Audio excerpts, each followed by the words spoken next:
Le génie de Philippe de Champaigne est d'avoir réussi de faire une synthèse originale, puissante, fascinante, en partant de trois courants bien distincts: le naturalisme nordique, l'atticisme parisien et la spiritualité janséniste.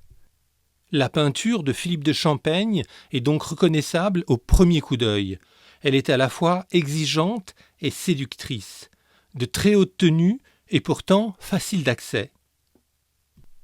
Champaigne est un artiste savant, comme Poussin, mais accessible, comme Caravage. Enfin, Champaigne est un artiste complet, qui excelle aussi bien dans le genre de la nature morte, du paysage, du portrait et de la peinture d'histoire. Champaigne est originaire de Bruxelles, où il est né en 1602. Philippe de Champaigne a été baptisé dans la cathédrale Sainte-Gudule. 66 ans plus tard, Champaigne a représenté la cathédrale à l'arrière-plan d'un autoportrait hélas perdu, mais connu par une gravure et par une copie du neveu de l'artiste, Jean-Baptiste de Champaigne.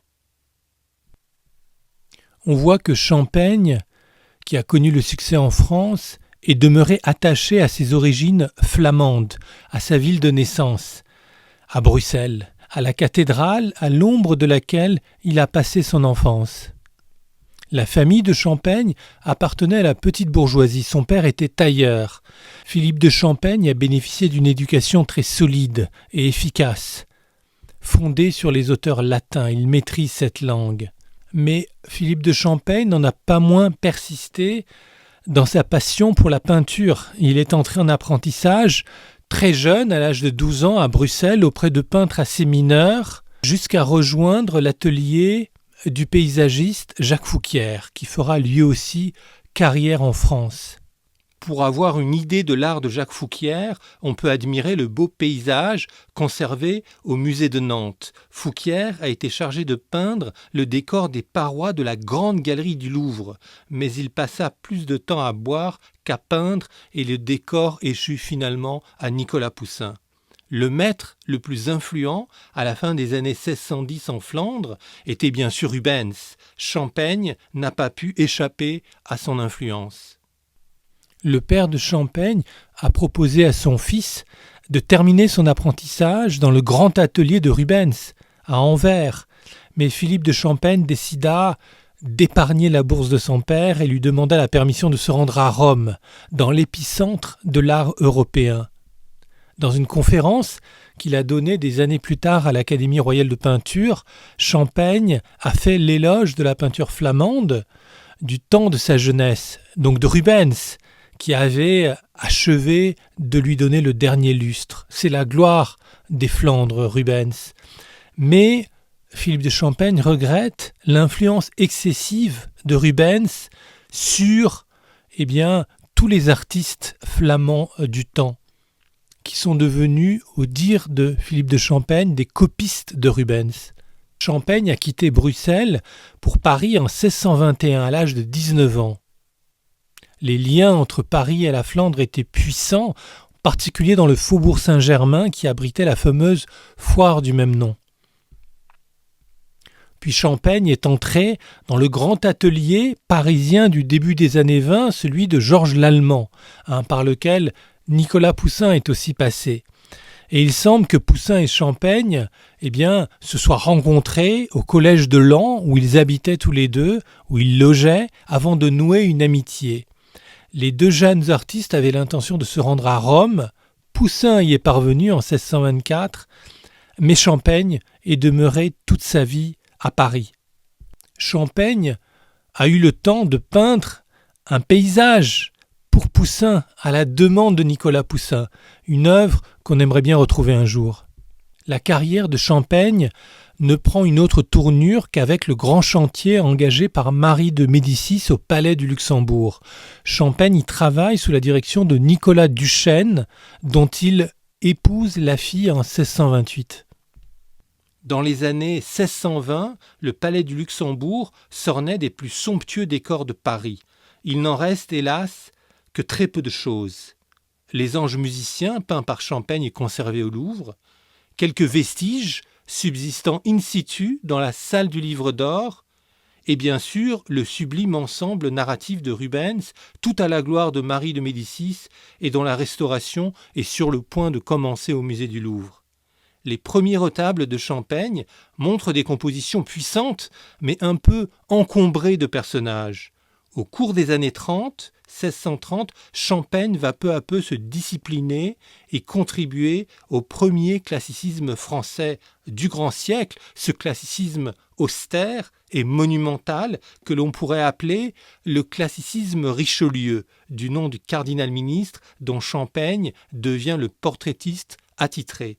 Ce premier classicisme du grand siècle a été encore très peu étudié. Il est illustré par des œuvres comme l'Annonciation du musée de Caen, sobre et monumentale, qui annonce la composition pleinement atticiste sur le même sujet peinte par Eustache Le Sueur 20 ans plus tard. Citons aussi le vœu de Louis XIII, peint en 1638, après que le roi eut décidé de consacrer le royaume de France à la Vierge et de faire placer un tableau représentant son vœu sur le maître-autel de la cathédrale Notre-Dame, tableau qu'il est intéressant de comparer à celui sur le même sujet et absolument raphaëlesque, peint par Ingres presque 200 ans plus tard. Au cours des années 1630, Philippe de Champaigne devient le peintre de prédilection du grand cardinal, du cardinal de Richelieu.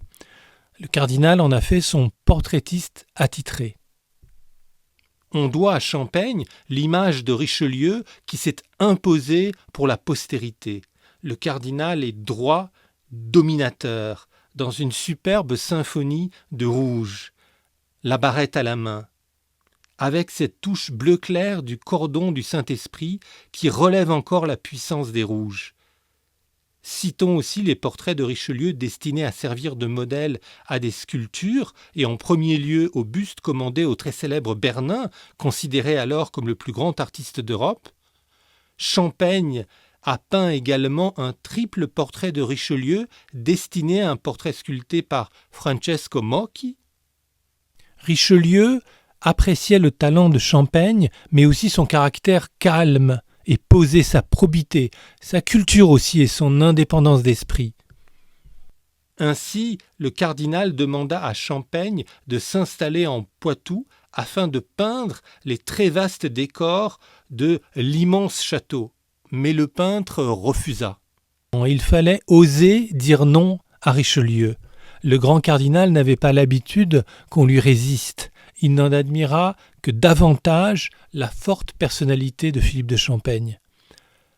L'artiste a donc peint pour Richelieu les décors du Palais Cardinal, aujourd'hui Palais Royal. On conserve une esquisse préparant un compartiment du décor de la petite galerie avec une iconographie très savante.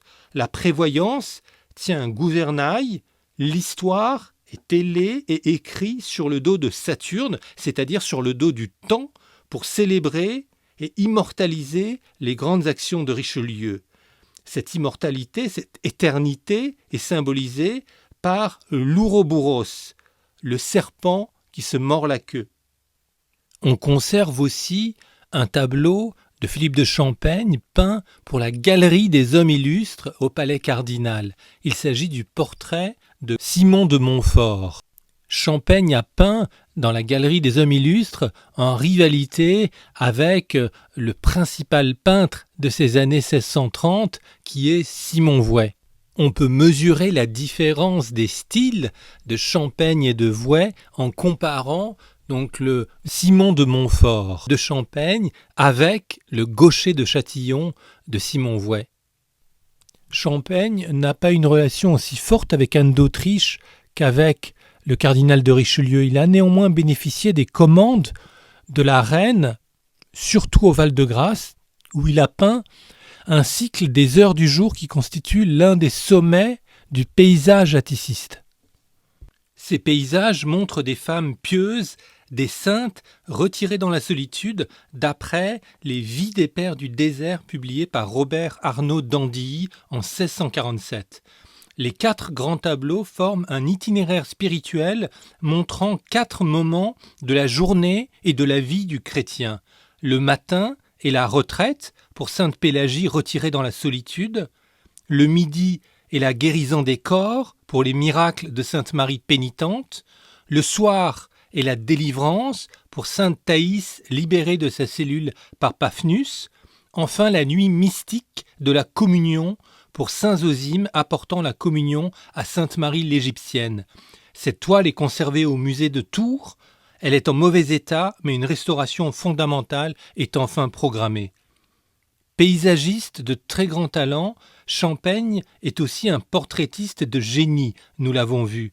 Il a peint ce qui est sans doute le plus beau portrait d'enfants du grand siècle, les enfants Habert de Montmaur, tableau conservé au musée de Reims, daté de 1649. Chaque enfant a son prénom et son âge gravé dans la pierre du piédestal d'une colonne à gauche qui monumentalise la scène. La figure centrale, celle qui est située dans l'axe de la composition, est Anne-Louise, la seule fille. Elle est vêtue d'une robe de soie bleue. Elle est rayonnante. Elle tient un citron dans la main et des fleurs, roses et fleurs d'oranger. Au XVIIe siècle, ce sont les attributs de la Vierge. Le père de famille et commanditaire du portrait est Henri-Louis Habert. Il était épris de lettres, d'art et surtout de sciences. Il avait ses entrées à l'hôtel de Rambouillet. Champaigne est donc un portraitiste de génie, mais il a la particularité d'exceller dans absolument tous les genres, y compris les cartons de tapisserie.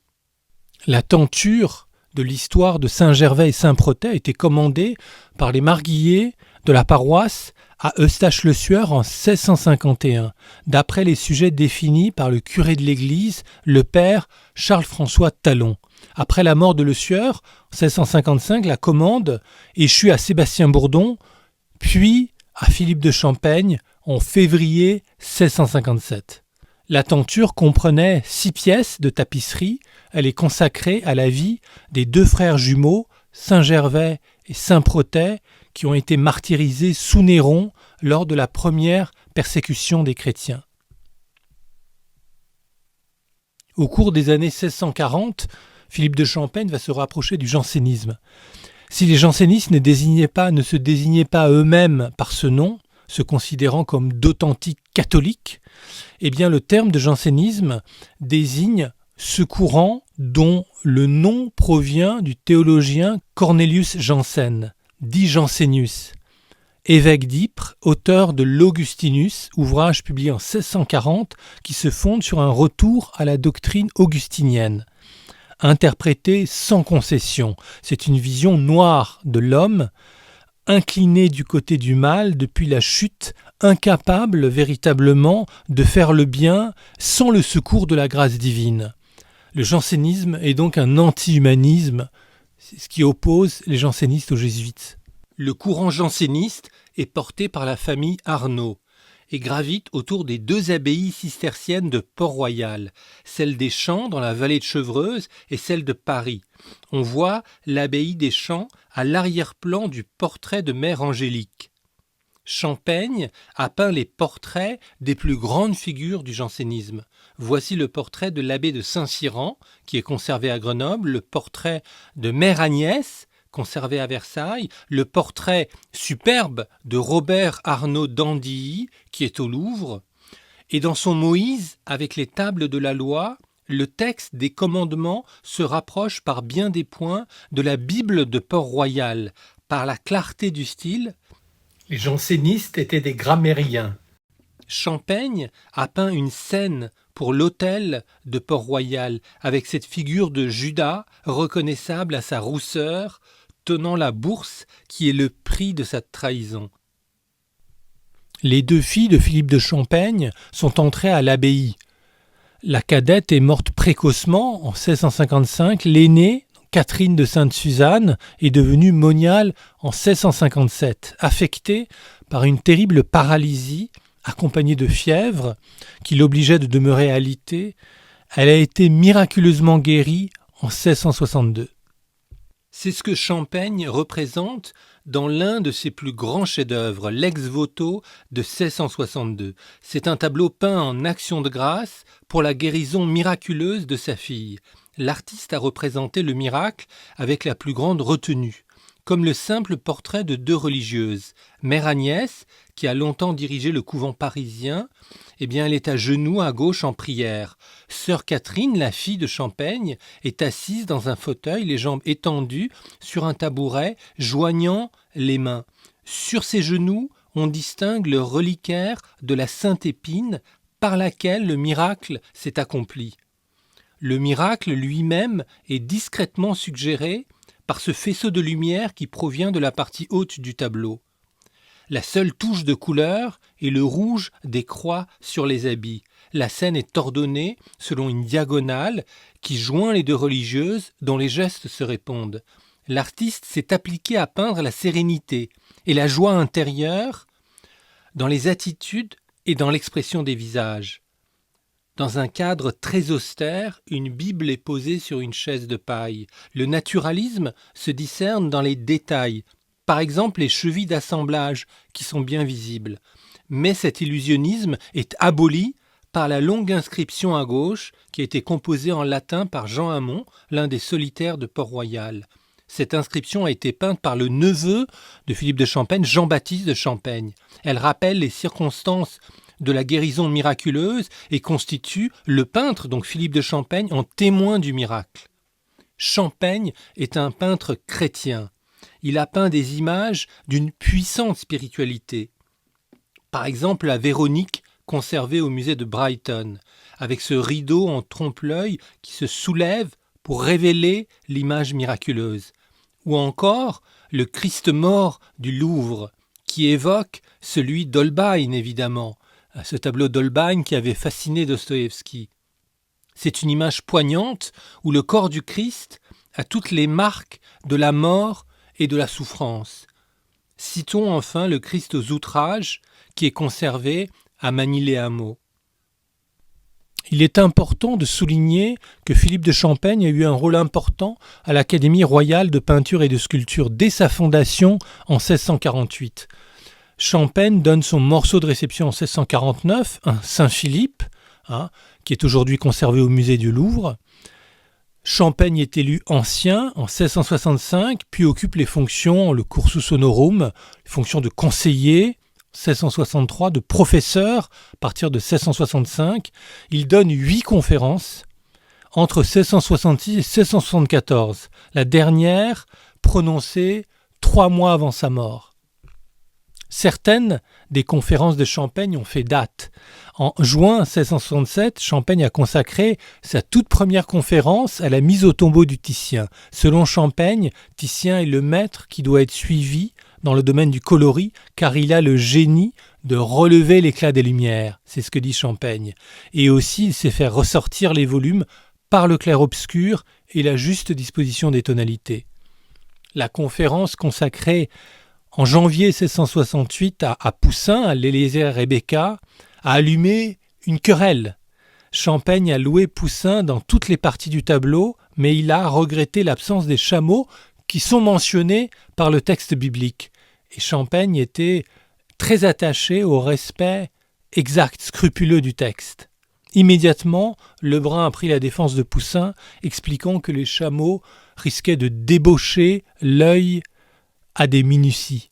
Enfin, la conférence donnée en juin 1671 à propos du tableau du Titien, un tableau contesté aujourd'hui qui montre la Vierge à l'enfant avec Sainte Agnès, Saint Jean-Baptiste, toile aujourd'hui conservée au musée de Dijon, cette conférence allume la querelle du coloris. Champaigne y souligne que la justesse du dessin est le fondement de l'art de peintre, car il est l'âme et l'esprit de la peinture, tandis que le coloris n'en est que le corps. Et chez Titien, il y a le coloris, mais il n'y a pas toujours un dessin suffisamment juste. Peu à peu, Philippe de Champaigne ralentit sa production au cours des années 1660 et puis laisse la place progressivement à son neveu Jean-Baptiste qui perpétue le style de l'oncle tout en étant marqué par l'art de Charles Lebrun. Voici une œuvre merveilleuse, l'Aurore, peinte pour le décor des Tuileries qui est conservée au musée du Louvre. Comme Laurent de La Hire, comme Jacques Stella, Philippe de Champaigne fait partie des très grands noms de la peinture française du XVIIe siècle, du courant atticiste. Le tableau le plus atticiste de Philippe de Champaigne est à mon avis le Songe d'Élie, qui est conservé au musée Tessé au Mans, qui est d'ailleurs à mon sens le chef-d'œuvre du musée. C'est une œuvre, vous le voyez, qui est pleine de tendresse et de raffinement, avec ce coloris qui est fondé sur ce contraste atticiste du mauve et du bleu. Donc une merveille propre à la délectation qui met bien sûr Philippe de Champaigne au rang des plus grands atticistes, avec la Hire, avec le Sieur. Et ces artistes sont encore aujourd'hui trop méconnus. Leur génie, leur influence sont bien au-dessus de la place qu'ils ont aujourd'hui dans l'histoire de l'art. Alors, venez découvrir ces artistes au musée du Louvre, dans la salle 911, qui est la salle de l'atticisme, mais aussi, bien entendu, dans la salle 913, qui est la salle dédiée à Philippe de Champaigne. Voilà, je vous y donne rendez-vous et je vous remercie.